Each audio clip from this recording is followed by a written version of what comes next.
The rain stopped at exactly 3:13 a.m. Silence filled Tunde's apartment. The shattered window creaked softly as cold wind blew across the floor. His phone still lay near the broken glass, the screen glowing faintly. I am not alone anymore. Tunde slowly opened his eyes.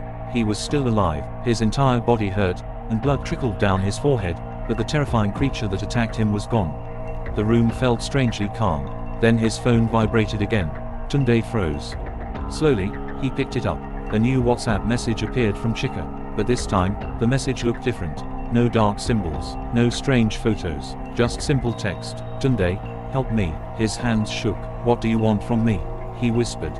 Another message appeared immediately. They buried the wrong body. Tunde stared at the screen in confusion. Then another message arrived. Go to my village. The truth is there. The phone battery suddenly dropped to 1%. Before it died completely, one final message appeared. Hurry before sunrise. The screen went black. By 5 a.m., Tunde was already inside a crowded bus leaving Lagos for Chika's village in eastern Nigeria. He barely slept during the journey. Every time he closed his eyes, he saw Chika's glowing face at the window. By afternoon, he arrived at the small village surrounded by thick forests and old buildings. Something immediately felt wrong. The villagers avoided eye contact. Some whispered when they saw him. An old woman sitting beside a roadside shop suddenly grabbed his wrist. You were the one receiving the dead boy's messages, she said quietly. Tunde's blood ran cold. How did you know? The old woman looked around nervously before speaking. Because Chika is not the first. Tunde stared at her. Years ago, according to the woman, a secret cult operated beneath the village cemetery. They performed rituals using people who were declared dead before they truly died.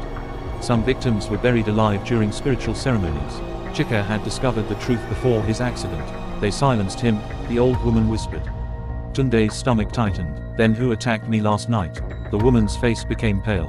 Those are the restless ones, the souls that never escaped. She pointed toward the forest. Go to the old cemetery before sunset. That is where Chika waits.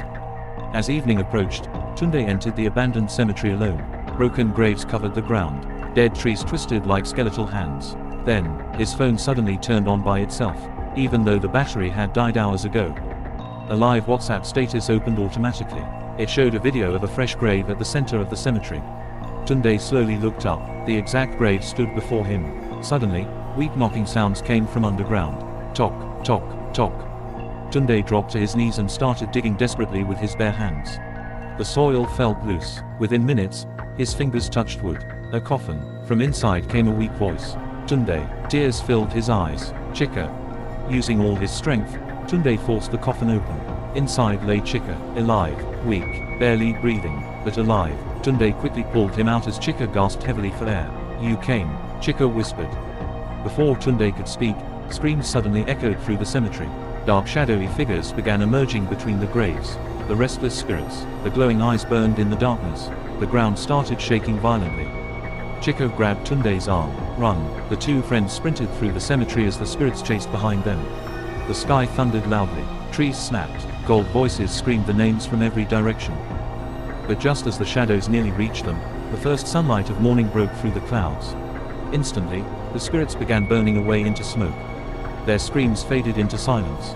Within seconds, everything was gone. The cemetery became quiet again. Tunde and Chika collapsed on the grass, breathing heavily as sunlight warmed their faces. For the first time in days, peace finally returned. 3 months later, Chika had fully recovered. The cult hidden beneath the village cemetery was exposed and destroyed by authorities. The missing victims finally received proper burials.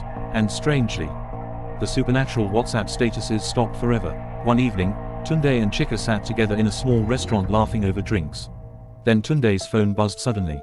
Both men froze instantly. Slowly, Tunde checked the notification. Then he burst out laughing. What is it? Chika asked nervously. Tunde smiled and turned the phone around. It was only a normal WhatsApp status from Uche. A badly edited selfie with the caption, "Life too short. Send money." The three friends laughed loudly together, and for the first time since that terrible night, nobody was afraid anymore.